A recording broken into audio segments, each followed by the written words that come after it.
Hi, I'm Karen Cherry Brown, and welcome to another episode of Prevailing Through Pain.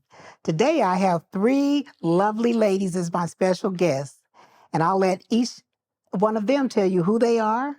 Hi, I'm Kimani Cooper from McKinney, Texas. I go to McKinney High School and I'm a senior.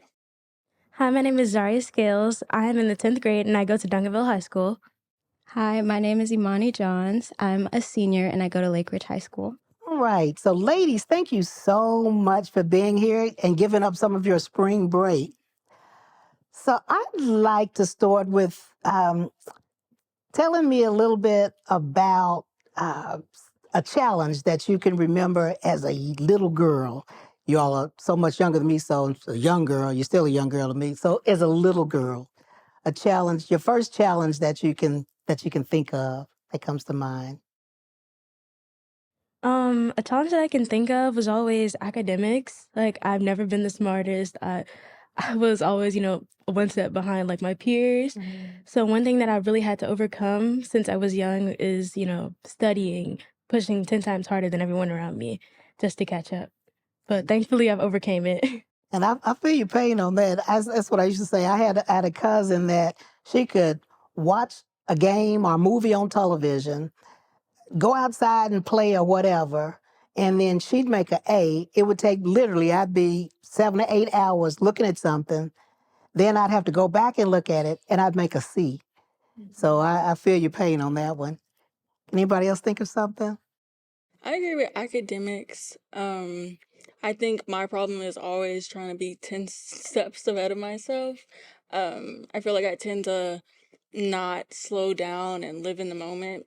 So when it comes to academics, and balancing life, like extracurriculars and stuff, I think my problem is I have to just lay it all out and definitely revisit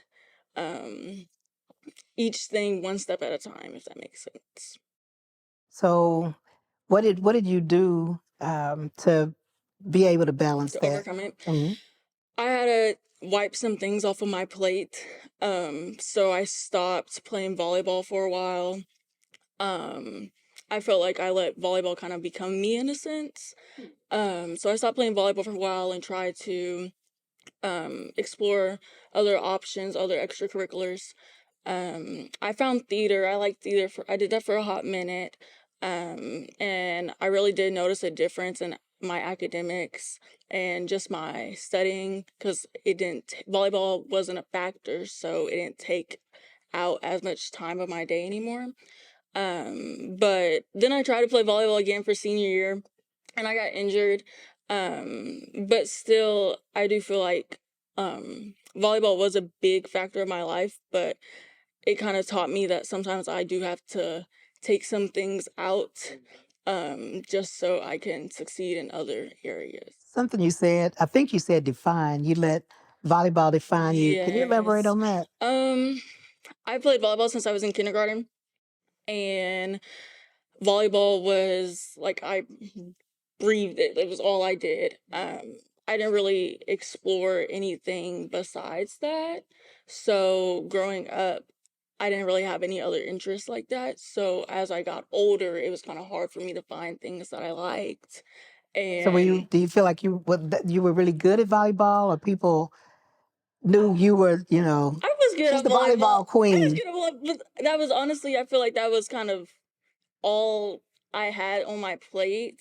I didn't really have anything like, oh, I like art. No, I let it define me. It was who I was. So by wiping it off for a little bit, it allowed me to explore things outside of my bubble. And and that's really smart that you saw that, especially at an early age. I see older people that, where you said define them, it's like whatever their career is, that they let that define them and just devastated if something would, or even been a wife, been somebody's wife forever. And then if the husband died or if they got a divorce, they were just devastated because they let that define them. So kudos to you that you were able Thank to you. figure it out, step back, and and as you continue to grow, you'll still have those moments where you go to step back and start over and say, hey, this is something that's taking too much energy from me or whatever?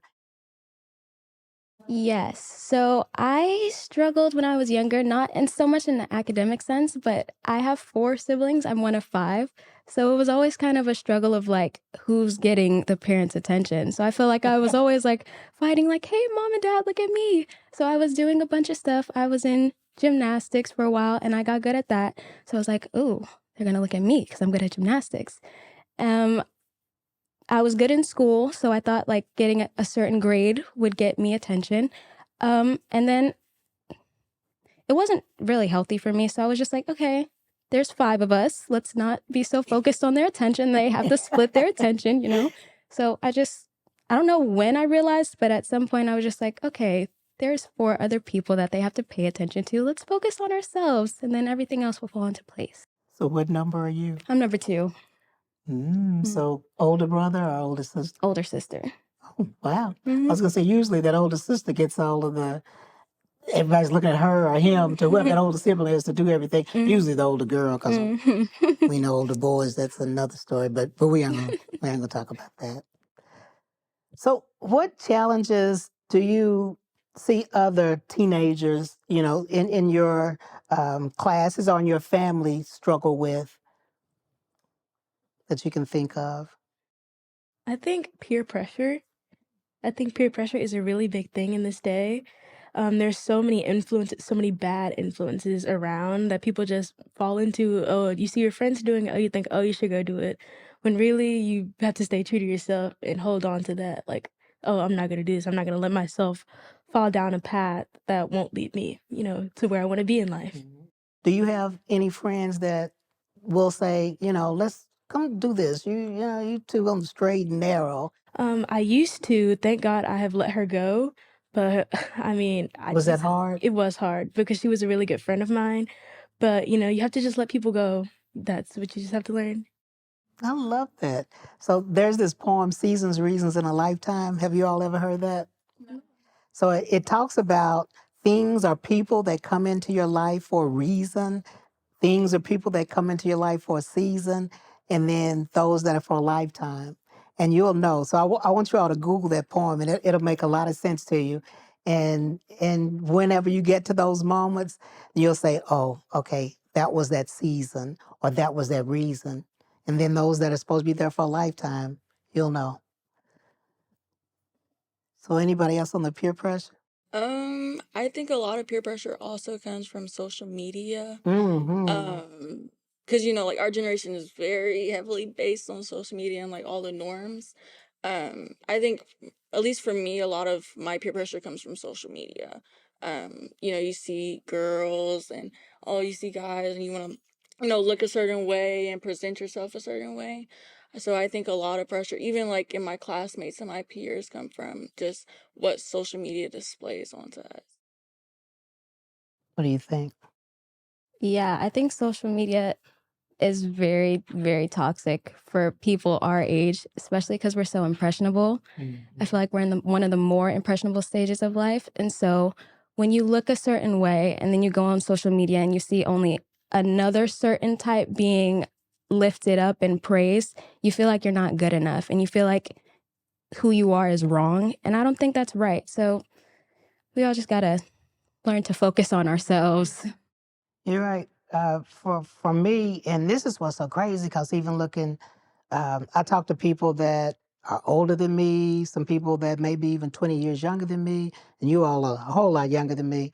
But for me, growing up, it was the skin tone. If you were dark, you weren't pretty, you weren't accepted. And I'm looking at the beautiful hair. With us, we can do so much with our hair. But if your hair wasn't, if it was kinky, that was taboo. And where you said, peer pressure, where the perm, everybody started doing the perms. And this is something funny. Have you all ever heard of Madam C.J. Walker? Yes. Yes. So that was 1846, I think it was, when she came out with with the hair product, where women were able to start doing something different with their hair. What African American women were able to start doing something different with their hair. And then you go later on in life when we were all, the straight hair. I mean, I did the straight hair because that was acceptable. And this is a crazy story. So I have a company. I own a company, right? And when I first started my company, my hair was natural. And I love color in my hair. So I had like 3 different colors in my hair, natural hair. But when I would go to a client account to try to get the business, I had this wig made because I remember going to the first place and they could not listen. They weren't listening to anything I was saying. They were just staring at my hair. So I was like, okay, this is not going to work. So I went and had a wig made, the colors of my hair. It was a straight wig, right?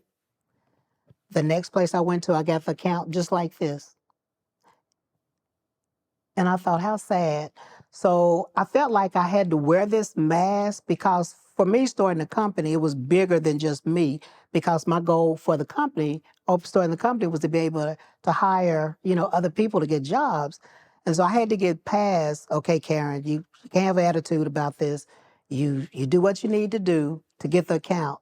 So whenever I'd get the account, the wig would come off and I'd go in there. I'd already signed that paper. What are they going to do now? They had already signed the paper saying I have the account. So I'm going to sue you if you don't. If you try to renege, are you going to pay me the way it goes? So, yeah. And today I hear where people in front of the cameras, the news anchors. Do you know we still have issues with that? Mhm. I feel if anything, we also get to see it more often in the light because of social media. I feel like social media like highlights a lot of issues that are usually not, how do I say this, not necessarily like spoken on. Mm-hmm. But like even when I was growing up, I remember like when my mom would do my hair, I'd be like, don't bump the ends, just leave it straight, because so it hasn't changed. I feel like it's still the same. Yeah. And I love the way you're rocking Thank your you. hair. All of you ladies look great.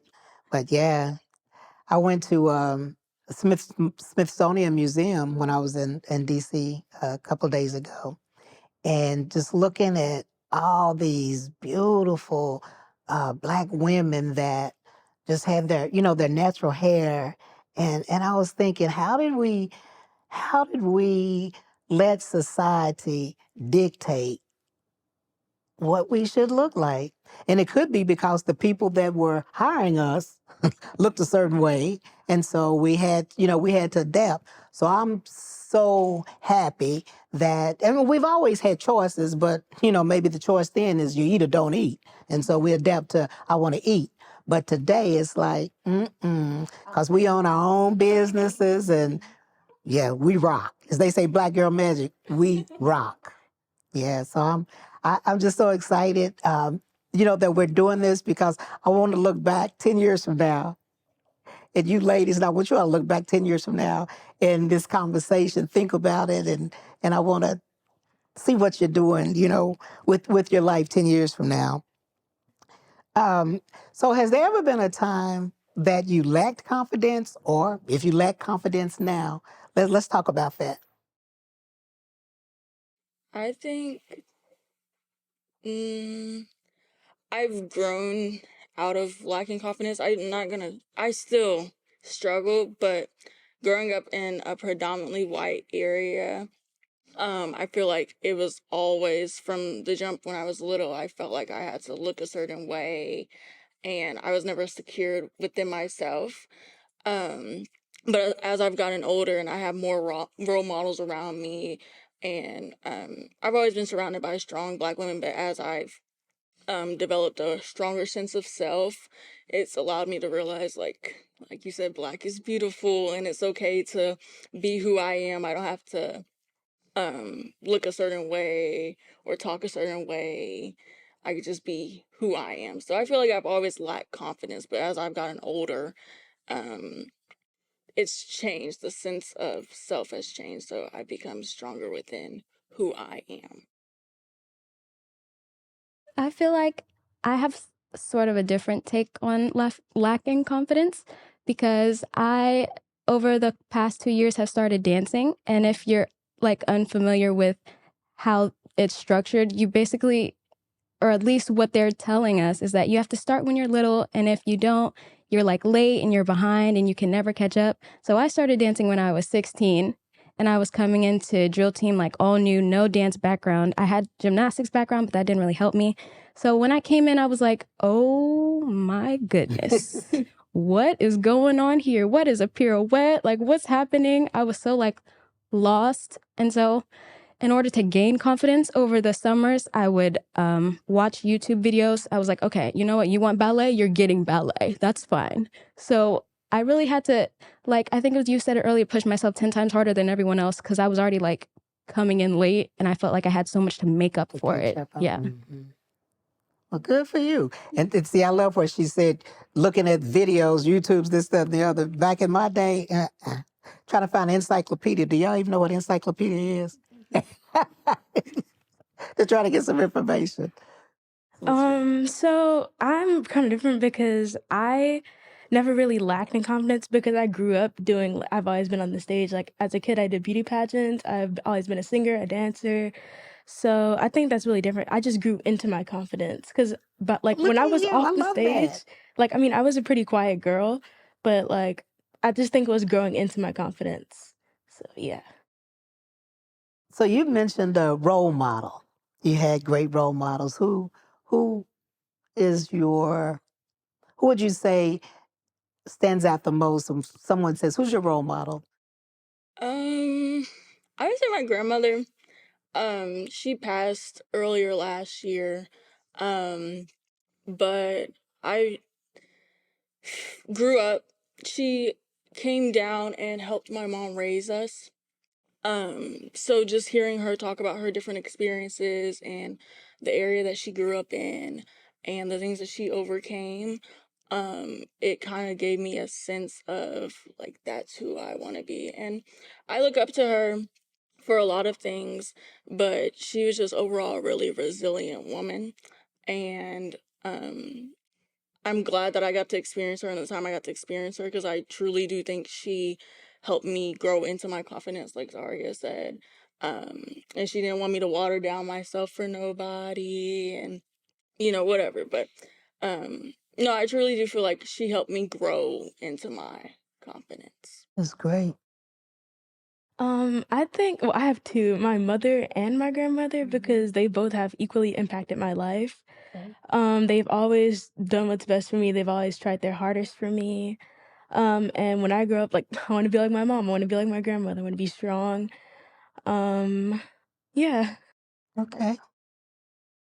Yeah, I'm right there with y'all. I think my mom is my role model because she's just so unapologetically herself. And I strive to be that because I feel like depending on the situation, I'll change who I am to fit that situation.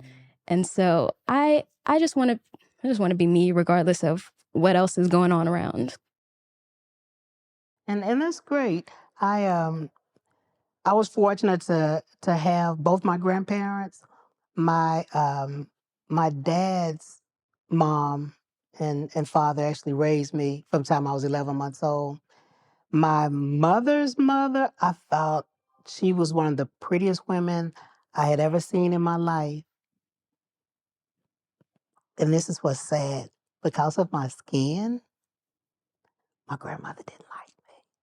And I tried so hard to get my grandmother to love me. But it just, she would say things about, my dark skin and my little nappy hair. And and I would just be so crushed. But the flip side of that is God bless me with my other grandmother that told me I was beautiful. I could be, whatever I wanted to be and do whatever I wanted to do. And, as a kid, I was like, yeah, that's what they're supposed to say. And my mom, she was 16 when she had me, and she had another child. So I have a sister older than me. She had her at 15 and me at 16. And so it was, when I think back on those days, and even still, still today, when it's a challenge I feel like I have, I think about my grandmother or my mother. My mother used to call me her strong baby. I was number 2 of 7. And she'd say, "You're my strong baby. You can do it.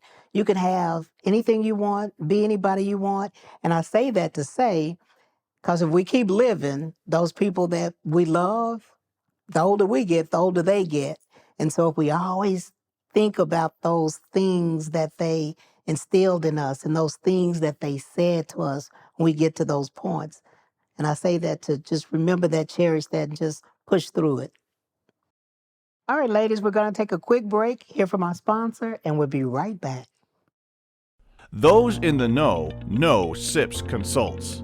SIPS Consults is hiring. Confident, competent, and consistent. Starting as a consultant and a volunteer, SIPS has grown into a dynamic group of stellar sterile processing professionals, offering excellent benefits, 401k, and consultant in training program. We are hiring certified technicians, leads, supervisors, interim managers, educators, coordinators. Apply at recruiting@sipsconsults.com or dial 1-866-615-7977. So, was there ever a time that you were let down in any kind of way? Some big disappointment in how you handled it? Okay, so I have two. I have a silly one and a serious one. So the silly one, when I was in kindergarten, I had my very first crush. His name was Blake, and I was like worshiping the ground this man walked on. I don't know why, because we were in kindergarten, but I liked him so much. But he liked another girl. And so every time I would try to get his attention, he would turn his attention to the other girl. So I was like, oh, you just don't like me. But he wouldn't tell me that he didn't like me because we were 5. We couldn't talk about our emotions like that. So, I just had to pick up on context clues. And I was like, okay, this isn't the one for you. I was kind of salty about it, but I got over it eventually. And you were 5. I was 5. I was so mad, but it's okay. I got over it. So, do you know where Blake is today? I don't know. I don't want to know. I better not find out. Okay, so that was the silly one. And then the serious one, a time when I felt let down was probably during the pandemic, because we had been inside for a couple months and I was starting to go stir crazy. So I was like begging, like pleading with my mom, like, please just go let me see my friend. Like, let me go to her house. Like, we'll not even go anywhere. I'll just be in her house and that'll be it. She was like, Imani, no, like it's dangerous. You don't want to spread germs. You don't want to, contribute to the spread of this disease. And I was like, Mom, it's literally like, she's like, my sister, come on, why can't I see her? She was like, Imani, you don't understand, like, she was like, okay, so you want to put your sister in danger. And I was like, oh, that's rude. But no, I don't. So I couldn't see her for a good year. But when it all got a little lighter, when it got a little lighter, it was chill and we got to hang out again. And now we're closer than ever. Well, cool. See, you needed that to Yeah. makes the hearts grow fonder, as they say. So what about you? So I don't really have a time where I was let down, but I do have a time where I had to tell myself no. So, I did let myself down a little bit. So, I'm very active in my school and like out of school. I do a lot of extracurriculars. I do youth and government, mock trial, model UN, theater and dance. So I also tried out for my school's drill team. I made our drill team and I had the busiest schedule. And I was like, oh, I'm gonna have to let something go. And that had to be drill team, which made me so sad because I love dance. I've danced since I was a young girl. So it really did let me down. But, it worked out for the best because now I am in love with theater. So, it worked out. Found a new love, right? Mm-hmm. Cool. And you still dance is nothing anybody can take from you because you do it, you know it. Yeah. I think the time when I was let down was my junior year, so last year. I didn't have my priorities straight. So when it came to academics and outside, like partying and going with my friends, I worried more about the partying and having fun aspect. I did not realize how important your grades your junior year are. So, coming into earlier senior year, trying to apply for schools and get scholarships and stuff, I definitely paid for it a little bit because my GPA did go a little low. So I guess I let myself down in a sense, but it worked out for the better. I still found a school that I like, and yeah. That's great. And you know, I I think we all, where you said the party and whatnot, and so it's like in the moment, but our todays will affect our tomorrows. And so I think as young people, you still need to be able to have fun, but that balance in there, because the parties are always going to be there, you Yes. know, and so whatever that is that's pressing, that's going to benefit your future, you always want to keep your eye on the prize. And I'm so glad that you said you did it, but you were able to And bounce learn back, from it. because yeah, how devastating would it be to have to take that year all over again because you got so far, you know, bogged down into the party. And you know, because we know sometimes with partying comes a little smoking with some, and a little drinking with some, and a little rubbing and touching with some. And let's just be real, you know? Hey, I'm older, but I used to be a teenager. So, you know, and I'm finna get deep with it. Those little boys that tell you that they love you. Ooh. Mm-mm. No, I don't want. Yeah. So ask them, what is it that they really love about you? And if they can't tell you what they really love about you, you tell them, call me later and let's talk about it. Call me in a couple of years and let's talk about it. Otherwise, let's just keep giggling, texting, and can keep it moving, because I'm focusing on my career right now, on my, you know, trying to get my education out the way. Speaking of education, so what's after high school? See, I do have 2 possible pathways. So I really love kids. I love like the youth. I love kids. So I'd love to be a teacher. Like I know people say, "Oh, teaching isn't going to give you any money." It's not about the money. It's about like helping people. It's about like helping our future, because these little kids are our future. So hopefully I could be a teacher, or I am a theater kid. I love theater. Hopefully I'm good enough for Broadway, because I love. Do you want to do Broadway? Yes, Okay, it's well, you my are good enough for dream. Broadway. Yes. Okay? All right. But yeah, so So you said teacher, and then you said theater. Mhm. So maybe you can teach theater. Another one, another one. I mean, this is subject to change because I am only 15, so This is I true. mean, I have Yeah. time. Well, a little time, but Because when I talk to you next year, you'll say, "Well, you know," but no, that's and follow your passion, follow your dream. But you're right. Sometimes our dreams change, and that's okay. We just keep dreaming and we keep following those dreams. So what about you? Similar, like along the same lines of like I want to help people. I plan to study biology so I can go into pre-med, hopefully become a doctor. I was planning on OB. Hopefully, do you want to be a doctor? I want to be a doctor. Okay.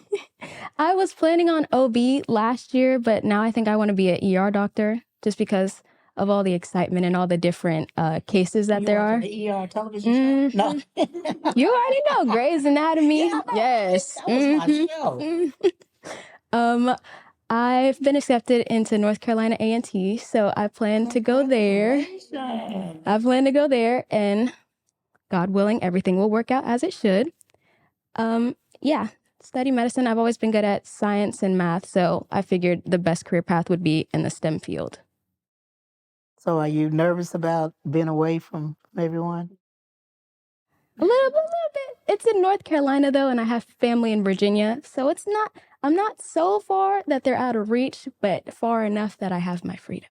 And then they'll have to figure out what to do with that kitchen and the house as far as while you're away, right? Right. So you're doing them a favor. They don't even know it. I'm gonna go to the University of Houston. I major in political science on a pre-law track. So yeah, I want to go to law school right now. It is subject to change, but that's the goal right now. So why law? What made you want to do law? I've always liked government and activism. I'll admit I haven't done my best, like joining like different clubs, and because we don't have like model UN and stuff like that at my school, but I've always loved government and history. So I'm gonna try it out and see if I like it. But even if I don't, succeed that way, I still want to be involved with the government in some, shape or form. Government has always been that was always a hard subject for me. So to hear you say you love it, I think that's amazing.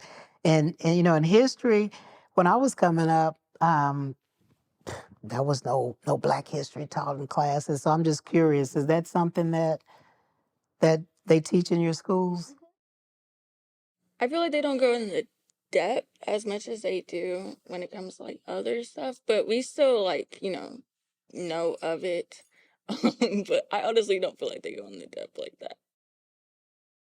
Same with Lake Ridge. I feel like so during our announcements during Black History Month, they'll give us like a fun fact. Yes, and I'm like, they did that for us oh, too. I'm like, oh, okay, but like, are we gonna talk about like slavery? Yeah, Like, segregation. yeah, but they're trying. It's a start. Yeah. So I'm getting ready to tell my age here because I graduated from high school in 1977. So to hear that it's 2024, and you say they give you little snippets. Yeah, I mean, we talk about it in class, but it's always going to be barriers on how much they could talk about. And so, but they talk about it a little bit. They give us a little facts during Black History Month. So I think if you haven't, that it's real whenever you do, when it's Black History Month, because a lot of times you'll see, postings, and just stop and read about all the inventions. It just blows my mind when I think about a lot of the inventions. I mean, stoplights and light bulbs and things that African American people actually did that we don't know. We don't hear about it unless we stumble over it. Because I was born in Tulsa, Oklahoma, and have you ever heard of the Greenwood Race Riot or Black Wall Street? So that's where I was born.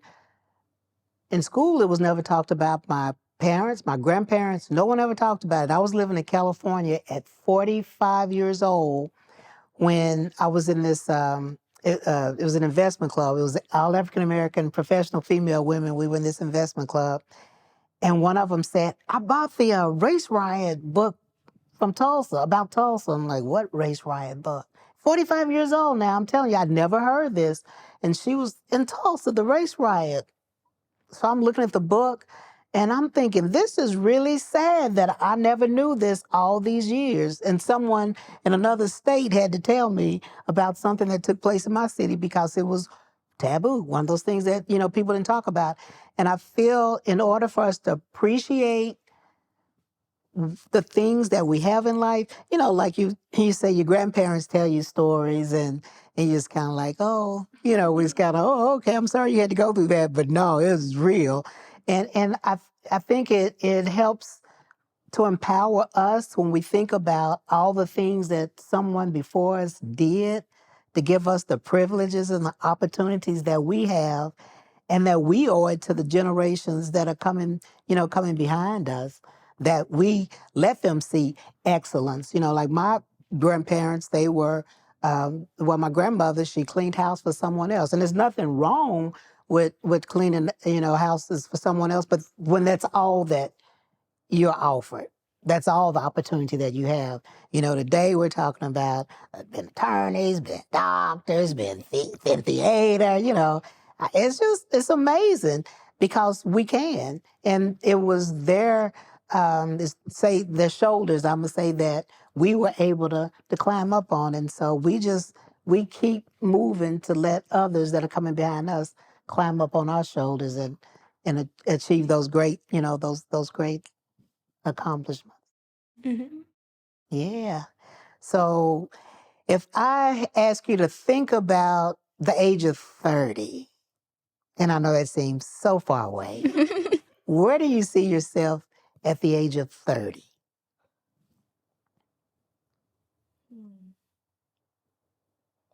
because it's coming real quick.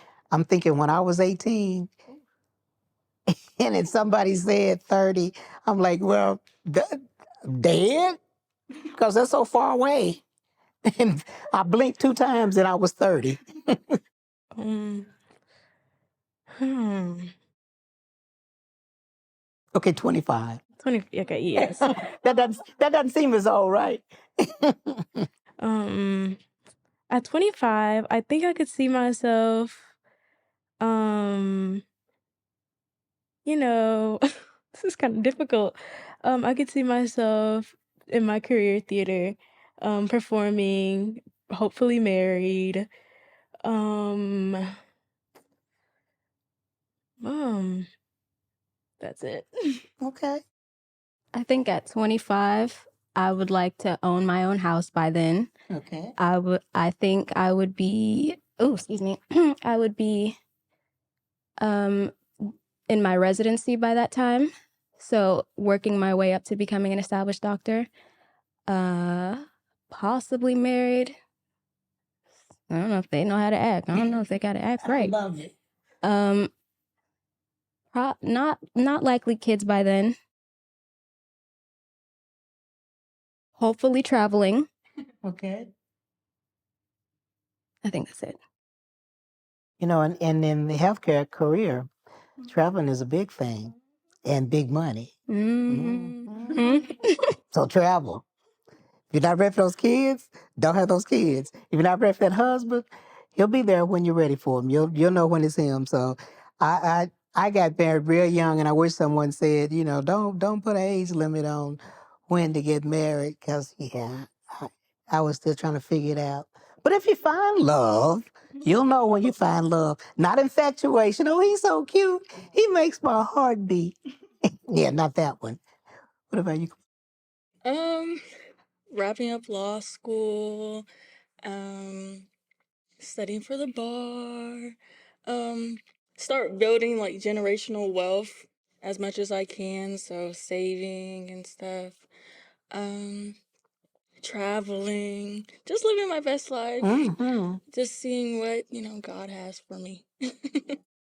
And you know, I'm glad you said that, because I'm a firm believer that prayer changes things. And, you know, things may not always look like you want it to look, but if you keep God first and ask God for guidance, you may see a dot right here and you're like, I'm not understanding what that dot's about. And then it might be 2 more dots. And then you'll figure it out as you travel through this thing called life.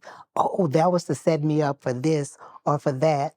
But like I said, you keep focused, and hey, my knees are so scarred up from being on my knees praying. And, you know, I used to ask God for things and I'd get them. Yeah, so I started being selective. Okay, be intentional about what you ask God for, because, yeah, well, Lord, that wasn't what I thought it was going to look like. But yeah, well, that's what you asked for, Karen, and you got it. I'm giving it to you. So yeah, be intentional about that. It was something that I'm going to ask about, because both of you are 18, so voting. You're at the voting age. So what is your thought about voting? It's important. It's very important that you make your voice heard, because, you know, if you don't use your vote, that means everyone else's vote counts for more. So you have an opinion, so use it. Why not? I don't understand why you wouldn't make your voice heard. You're just as important as the next person, the next person, the next person. So if you feel a certain type of way and you want certain legislation passed, then you need to put in the work to make sure that the steps are being taken to make sure you get to that goal that you want. I love it. Yeah, you can't want change but not do anything to partake in it. So Yeah. And so if you all aren't registered to vote, get registered to vote, because you're right. Your voice does count. I registered when I was 18 because my mother told me, you know, that's what I was supposed to do. And then I would only go vote when it was time to vote for a president. And I'm saying this because a lot of times, well, all the time, the local level is even more important than at the presidential level, because everything that's local affects us. The presidential, that's a whole, you know, it's a whole nother thing. So Yeah. So do exercise, your right to vote. I I think back with, a lot of people that lost their lives that were trying to vote. And when I ask people that are adults, did you vote? Are you voting? And they'll say, my vote it doesn't matter, but it does. Is what we don't do that affects us in a negative way. So yeah. So ladies, true. Oh, I know. Before I wrap it up, financial. You said financial wealth. So Yeah. let's talk about that, the financial wealth, because again, like I said, what you do today affects your tomorrow. So when you say financial wealth, what does that look like to you? Well, I want to make sure that my children and my grandchildren, as much as possible, when I get older and have a career, that I am setting them up so they have some type of legacy. Um, I believe financial wealth is important. It's more than money at the end of the day, but also just building upon something is very important to me, and making sure that my family is leaving some type of footprint on the world. So I feel like financial wealth is very important, just because you're setting up the people in front of you. What she said, like building a legacy is really, really important. One thing I know I'd like to do, like when I'm older, is leave a house for my children. Like want to own a house. It's their house. Like I know I need to do that. And yeah, just building a legacy for my family. I completely agree. Generational wealth. Yeah. Aside from finances, though, aside from money, aside from houses and land and all that, I think it's important that we heal and we don't pass down the same traumas that we've experienced as Wait a children. minute. Oh, and say that again. I think it's important that we don't pass down the same traumas that we've experienced as children, and that we're making sure that we're healing as we get older. Mhm. You're right. And they say a generational curse. I hear people say, well, my grandmother, my great grandmother had my mother at 14, and my mother had, my grandmother had my mother at 14, and so that's what I'm going to do. No, we don't have to, or you know, just because you want to do better, and sometimes someone else they want to do better, maybe they don't know how to do better, and so they'll say, because you are doing better, oh, you're too good. Yeah, I am good. And my hope is that I can encourage you, but if not, then that's okay. I'm going to keep going. And the buying the houses, those things are wonderful. We want to buy the house, and like you say, you want to leave the house, but we have to teach the person behind us what that looks like in order for that house to maintain that house, like you said, for next generation. Because if we just buy it and we say we want to leave it for them, but we aren't giving them the tools to understand how important that house is. Because I think about the community I grew up in, so many of those houses, and including my grandparents' house. Well, one of my grandparents, the grandmother didn't like me, but the other grandmother, I own that house today. But the other one, it was like sold for $1 because the family didn't understand the importance of real estate, and so just sold it. And there's so many houses in that community that now are HUD homes because people are saying, "Well, I don't want to keep the taxes up." But we didn't know better. The taxes are nothing compared to how much those houses are valued today. And so as we learn and have children and nieces and nephews and even siblings, we teach them those things too, and learn different financial streams that you can put your money in to let your money grow. For us, it was like have a saving account, a checking account, leave your money in the saving account, and let it grow on interest. But as you grow older, reach out and talk to financial advisors and say, hey, this is what I have and I want to invest it. And so can you tell me what revenue streams, to invest it in? That old saying, don't put all your eggs in one basket. You really don't want to put them all in one basket. You want to see different baskets growing. So ladies, thank you so much for being here today and for all of your great insight. And I'm just excited about where your futures are going, because I know that you all are going to go there. You're strong women, and don't let anybody tell you any different.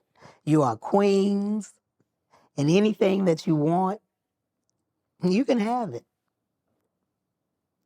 Thank you all. Thank Thank you. you.